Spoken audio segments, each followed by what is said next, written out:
May I come in, sir? Yes, come in.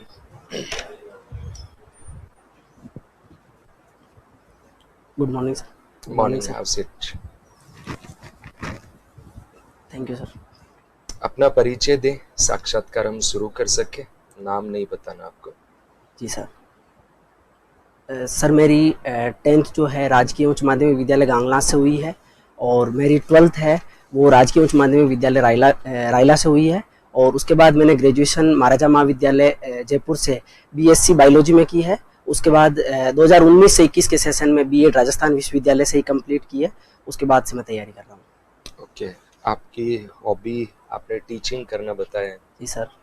तो आप आगे टीचिंग प्रोफेशन में क्यों नहीं जाना चाह रहे हैं? सर टीचिंग जो मेरी हॉबी है उसमें मैं पढ़ा के मुझे थोड़ा अच्छा लगता है और इसको तो मैं अच्छी बात है। प्रोफेशन की तरह ऑप्ट करना मुझे ज़्यादा अच्छा नहीं लगता है इस क्यों बारे नहीं में। करना चाहते? क्या कमी है टीचिंग में? सर टीचिंग की प्रोफेशन के हिसाब से कोई कमी नज़र नहीं आती है, फिर भी मुझे लगता है कि मैं सिर्फ इसको एक हॉबी की तरह ऑप्ट करके इसको आगे बढ़ाना तो फिर आप चाहूँगा। प्रशासनिक अधिकारी बन जाएंगे, उसके बाद तो ये हॉबी जी नहीं पाएंगे आप। टाइम ही नहीं रहेगा, 24 आवर आप पब्लिक सर्विस में लगे रहेंगे। सर सर बिल्कुल प्रशासनिक अधिकारी के पद पर एक समय की महत्ता होती है, लेकिन फिर भी मैं टीचिंग को जैसे अभी भी मैं अपना समय निकाल के मैं टीचिंग को जीता हूँ, उसी तरीके से मैं प्रशासनिक अधिकारी में बन के भी प्रशासन में भी टीचिंग का कुछ हद तक उपयोग कर सकता हूँ। तो मतलब आप टीचिंग कराएंगे आरएस बनने के बाद में? जी सर, टीचिंग का हम प्रशासन में अलग तरीके से उपयोग भी ऐसा कर सकते कौन हैं। सा फील्ड है कि एक एसडीएम वास्तव में टीचिंग का काम कर सकता है या बहुत सुधार कर सकता है आरएस बनने के बाद भी? कहाँ पोस्टिंग हो आपकी? तो सर टीचिंग के क्षेत्र में मुझे लगता है कि ऐसे क्षेत्र जहाँ पर शिक्षा के मामले में वो क्षेत्र अगर बैकवर्ड है तो वहाँ पे वो सुधार कर सकता है। जिस प्रकार से हमें देखने को मिलता है कि जालोर जहाँ पे शिक्षा के मामले में काफ़ी पिछड़े क्षेत्र में आता है वहाँ पर, और ऐसे कई जनजातीय क्षेत्र है वहाँ पे भी हम शिक्षा के मामले में सुधार कर सकते हैं। राजस्थान की कोई 5 प्रमुख जनजाति बताइए, साउथ राजस्थान के। सर उसमें भील, गरासिया, सहरिया, सांसी और कंजर।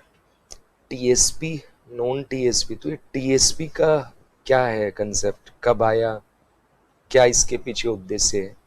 सर इस कॉन्सेप्ट के बारे में जानकारी नहीं है सर, सॉरी। ठीक है, आपने बीएससी बायोलॉजी से किया है। जी सर। बायोटेक्नोलॉजी क्या होता है?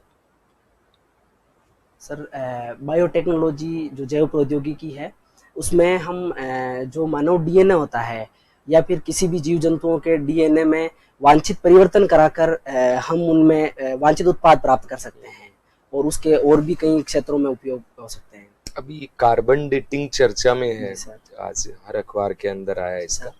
ये कार्बन डेटिंग होती क्या और इसकी विधि क्या है?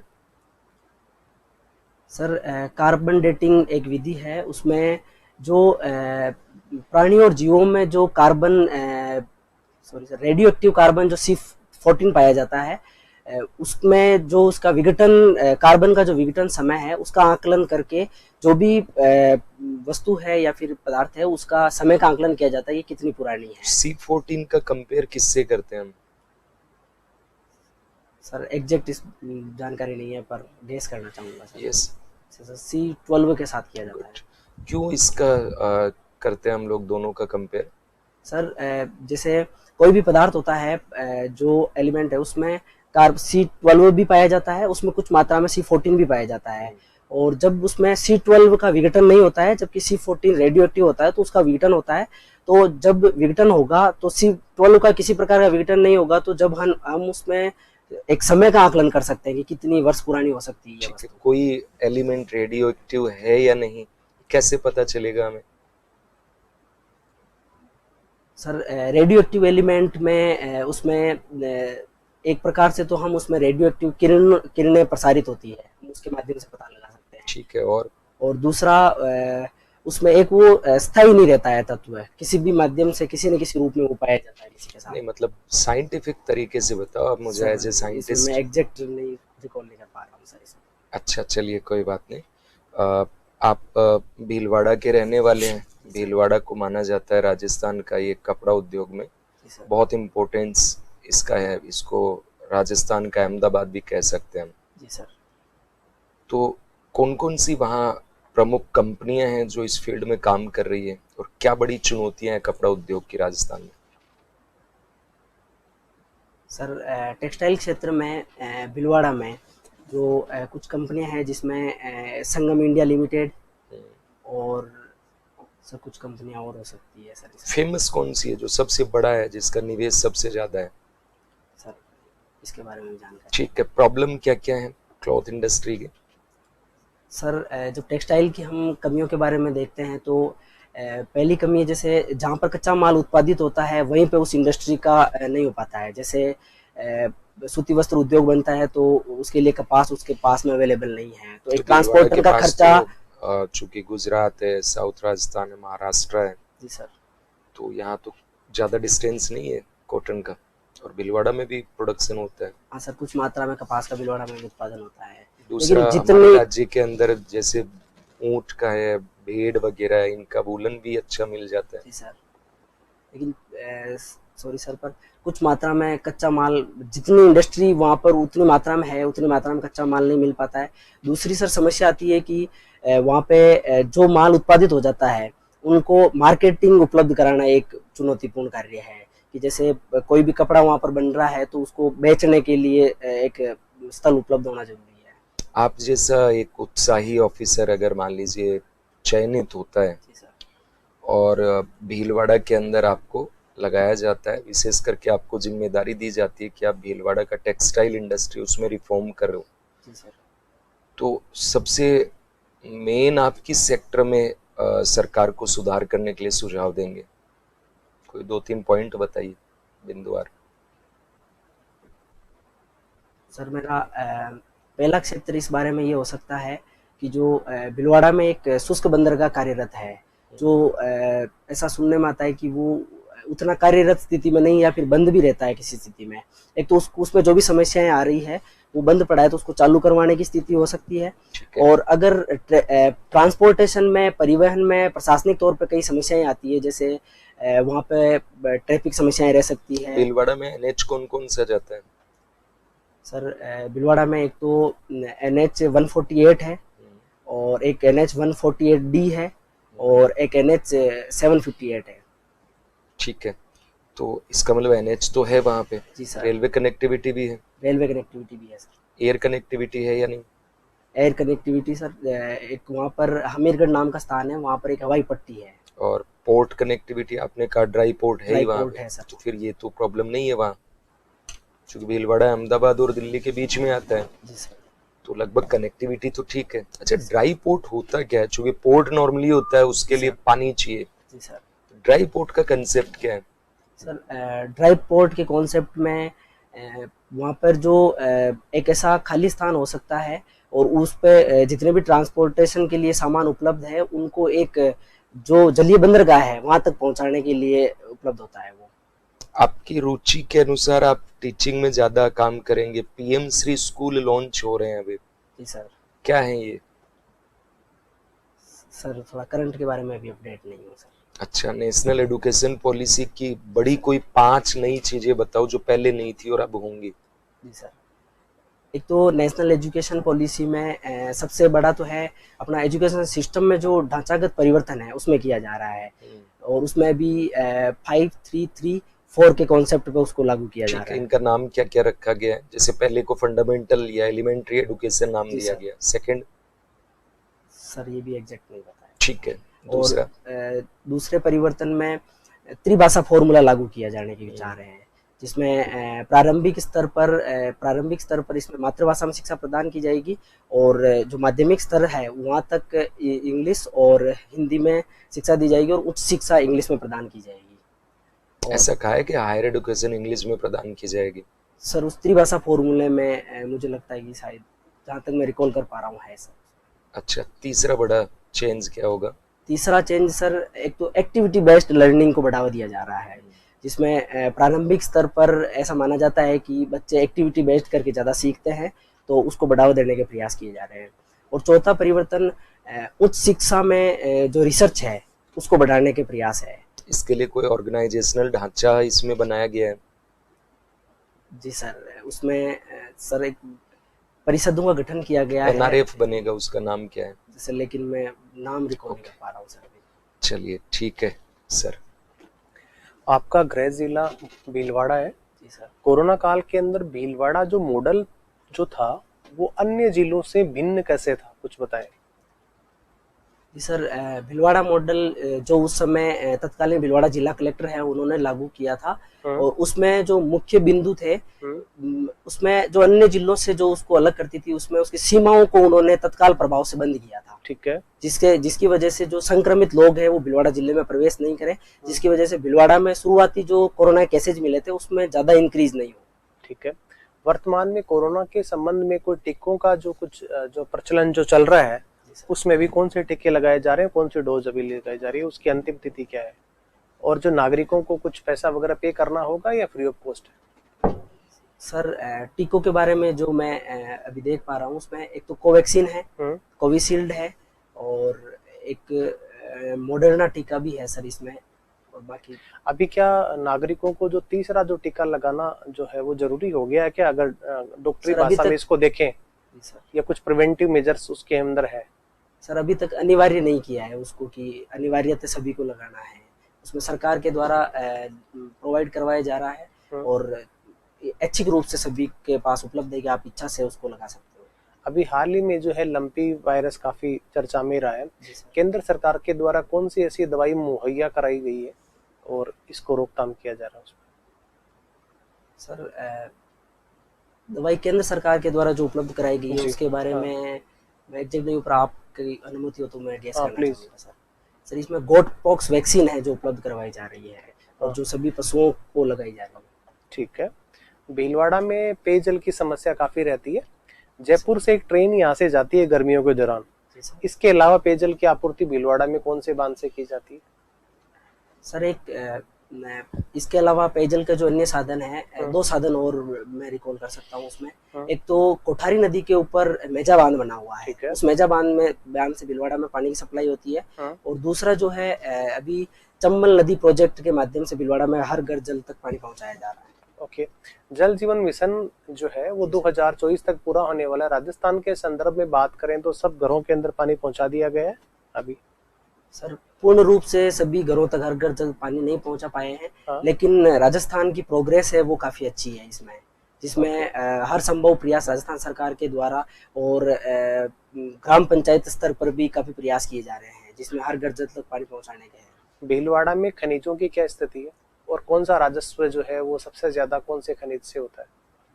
सर, भीलवाड़ा में जो मुख्य रूप से खनिज के लिए जो भीलवाड़ा जाना जाता है उसमें अभ्रक है, और उसके अलावा कुछ मात्रा में वहाँ पर जैसे आसीन बदनौर वाला क्षेत्र है, वहाँ पर सैंडस्टोन और ग्रेनाइट भी है, और लोहा वहाँ से उत्पादित किया जाता है। जिसमें लोहे के लिए कौन सी खानें हैं भीलवाड़ा में? सर, लोहे के लिए जो प्रसिद्ध खान है भीलवाड़ा में तिरंगा क्षेत्र है।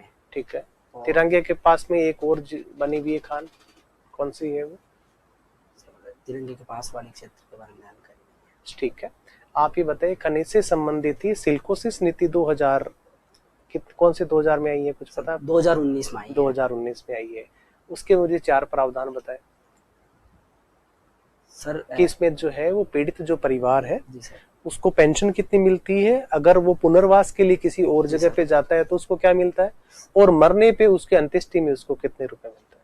सर, जो सिलिकोसिस पॉलिसी है उसमें राजस्थान सरकार के द्वारा प्रावधान किए गए हैं कि एक इसमें जो दुर्घटना में किसी की डेथ हो जाती है सिलिकोसिस की वजह से, तो उसमें 2 लाख रुपए मृतक परिवार को दिए जाएंगे, और पुनर्वास के लिए उसमें 3 लाख रुपए का प्रावधान है। 3 लाख रुपए पुनर्वास के लिए उनको दिए जाएंगे, और साथ ही उसमें अंत्येष्टि के लिए सर एग्जैक्ट तो नहीं, पर मैं जहाँ तक गेस कर रहा हूँ 10,000 रुपए दिए जाते हैं। ठीक है। हाल ही में निर्वाचन आयोग ने कौन से राज्य में चुनाव जो है वो करवाने की अधिसूचना जारी की है? सर, हिमाचल प्रदेश में। ठीक है। हिमाचल प्रदेश में कितनी विधानसभा सीटों पे चुनाव जो है वो होता है? सर, मुझे लगता है आज ही न्यूज़ थी, मैं अपडेट नहीं हूँ इस बारे में। ठीक है। राजस्थान की राज्यसभा जो सीटें हैं वो टोटल कितनी है? राजस्थान में राज्यसभा सीटें सर 10 है। दलीय स्थिति क्या है इनकी? दलीय स्थिति में सर अभी मैं सोच पा रहा हूँ जहाँ तक 6 कांग्रेस है और 4 बीजेपी है। श्योर नहीं हूँ सर। ठीक है। मेरा अंतिम सवाल आपसे, क्या भारत में हिजाब लगाना, पहनना ये प्रतिबंधित होना चाहिए अथवा नहीं? सर जो हिजाब का मुद्दा अभी ट्रेंड में चल रहा है, उसके माध्यम अभी इसकी सुप्रीम कोर्ट में भी सुनवाई चल रही है। उसके तो डिसीजन भी आ गए।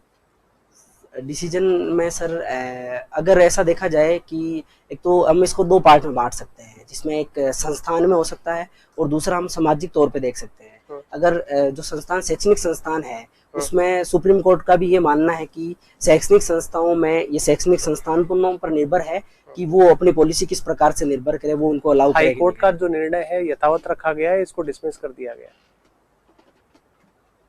ये जो जजमेंट आया सुप्रीम कोर्ट का, जी सर, इसमें हाई कोर्ट का जो निर्णय था वो प्रासंगिक है अथवा नहीं? सर इसमें इस बारे में जानकारी नहीं। Sir please. पढ़ाते कहाँ हैं आप? सर मैं टीचिंग, जैसे मैं गांव जाता हूँ तब वहाँ पर मेरे जो भी आसपास के बच्चे हैं उनको, और जहाँ पर मैं निवास करता हूँ उसमें गली मोहल्ले के जो छोटे बच्चे हैं उनको, और मेरे साथीगण जितने भी हैं मैं उनको पढ़ाने का प्रयास करता हूँ। सबको पढ़ाते हैं आप, मतलब आपकी आदत है ये? सर मुझे लगता है कि आदत में तो नहीं है उतना, लेकिन मैं अगर वो सामने वाला रिक्वायरमेंट करे तो मैं उसको प्रोवाइड करा सकता हूँ इस बारे में। और ऐच्छिक रूप से मैं हमेशा के लिए छोटे बच्चे हो या फिर माध्यमिक और उच्च माध्यमिक स्तर में पढ़ रहे हो तो मैं उनको पढ़ा। अटल टिंकरिंग लैब क्या है, सुना है इसका नाम? सर सुना है पर रिकॉल नहीं कर पा रहा। ठीक है। भीलवाड़ा में किसान आंदोलनों का काफी इतिहास रहा है, जी सर। बताएं कौन कौन से किसान आंदोलन हुए? सर भीलवाड़ा में मुख्य रूप से जो ऐतिहासिक रूप से बिजोलिया किसान आंदोलन हुआ है। जो बिजोलिया किसान आंदोलन था उस समय जो किसानों की समस्याएं थी, जी सर, और आज जो किसानों की समस्याएं, जी सर, उनके बारे में बताएं, क्या डिफरेंस है? सर उस समय जो किसानों की समस्याएं थी और अभी की समस्याओं में काफ़ी अंतर है। जैसे उस समय किसानों के सामने वो किसी भी फसल को कूट कर वो उसमें लगान वसूलते थे, लेकिन अभी वो समस्या विद्यमान नहीं है। अभी लगान वसूला जाता है क्या? सरकार कुछ वसूलती है टैक्स या किसी किस्म का लगान? सर इस बारे में कोई जानकारी नहीं है। और उस समय दूसरी समस्या के रूप में विद्यमान थी, जैसे टैक्सों की संख्या एग्रीकल्चर पे काफ़ी ज़्यादा थी उस समय, जो मुख्य कारण था उस समय किसान आंदोलन का। और अभी उतने एग्रीकल्चर के ऊपर टैक्स नहीं लगाए जाते हैं।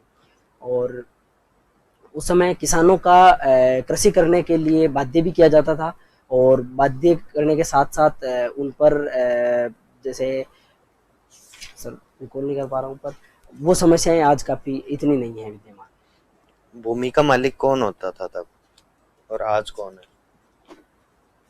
सर उस समय सामंती व्यवस्था भी थी, सामंतों को जमीनें दी जाती थी और वो सामंत किसानों आज को कौन है भूमि का मालिक?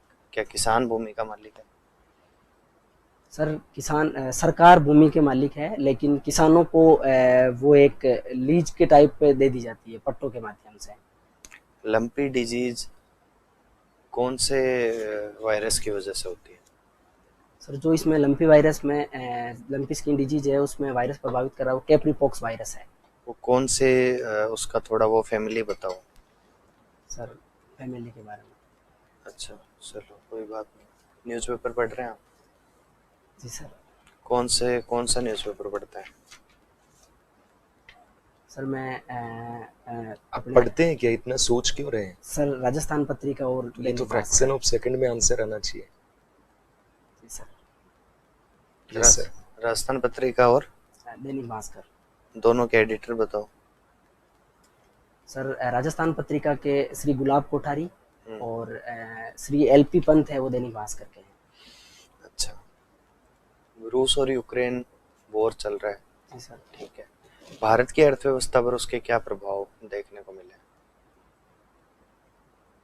सर रूस यूक्रेन वार में भारतीय अर्थव्यवस्था पे जो सबसे मेजर प्रभाव है उसमें क्रूड ऑयल क्राइसिस जो है वो भारतीय अर्थव्यवस्था पे देखने को मिल रहा है, जिसमें क्रूड ऑयल की जो प्राइजेज है वो काफ़ी बढ़ रही है और रूस यूक्रेन वार अगर इसी तरह चलता रहा तो हो सकता है क्रूड ऑयल की प्राइसेस काफी बढ़ जाए, और उसकी वजह से जो भारत को तेल आयात करना पड़ता है, उस आयात की वजह से जो भारत में मुद्रा का अवमूल्यन हो रहा है वो और बढ़ता जा सकता है। और दूसरा भारत की जो विदेश नीति है जी सर, इस संदर्भ में ऐसा कहा जा रहा है कि उसमें स्पष्टता नहीं है कि किसका पक्ष लिया जाना चाहिए। सर भारत की विदेश नीति अभी वर्तमान के परिप्रेक्ष्य में देखी जाए तो भारत एक संप्रभु राष्ट्र है और अपने संप्रभुता को बनाए रखने के साथ साथ अपने हितों को भी ध्यान में रखता है।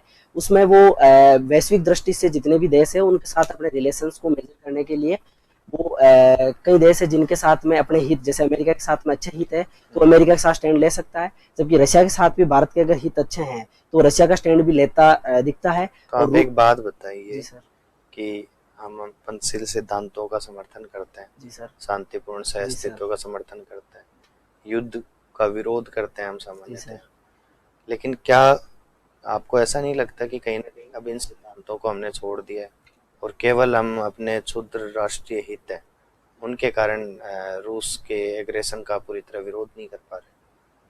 सर मुझे लगता है कि पंचशील सिद्धांत जो थे उसमें भारत के द्वारा उनका पालन अभी भी किया जाता है। जैसे एक सिद्धांत उसमें शांतिपूर्ण सह अस्तित्व का है, तो भारत के द्वारा एक वैश्विक स्तर पर सर्वप्रथम शांति को बढ़ावा दिया जाता है, जिसमें भारत ने रूस यूक्रेन वार में भी भारत के रूस के साथ हित है, लेकिन भारत ने अपने पंचशील सिद्धांतों को मानने के साथ ही युद्ध विराम के लिए आग्रह किया था हर जगह कि युद्ध किसी भी प्रकार से शांति का नहीं है, किसी भी प्रकार से एक समाधान नहीं है, शांति रखी जानी चाहिए इसमें। दूसरा, उसमें भारत कहता है कि वो अंतर्राष्ट्रीय संधि और समझौतों को मानता है, तो भारत के द्वारा कई ऐसे अंतर्राष्ट्रीय सिद्धांत है जिनकी पालना हूबहू की गई है और भारत करता भी रहता है इस बारे में नियमों को मानने के साथ। ठीक है, आप मुझे कोई एक ऐसी कमी बताइए जी सर, जिसकी वजह से हम लोग आपका चयन ना हो, कोई एक कमी। जी सर, मुझे नहीं लगता है कि सर ऐसी कोई प्रशासनिक दृष्टि से मैं अपनी कमी मानता हूं जिसमें वो मुझे चयन में बाधा डाले। आप एक पूर्ण मनुष्य हैं? सर मैं पूर्णता तो नहीं कह सकता, कमियां विद्यमान हैं, लेकिन ऐसी कमियां मेरे में मैं मानता हूँ विद्यमान नहीं है जो मुझे चयन के लिए रोके, और कुछ ऐसी कमियां हैं जिनको मैं अगर वो प्रशासनिक तौर पे कई बार अड़चन भी डालती है तो मैं उसमें सुधार कर सकता हूँ और करने का प्रयास भी कर रहा हूँ लगातार। ठीक, थैंक यू। जा सकते हैं। जी sir, thank you sir, thank you sir.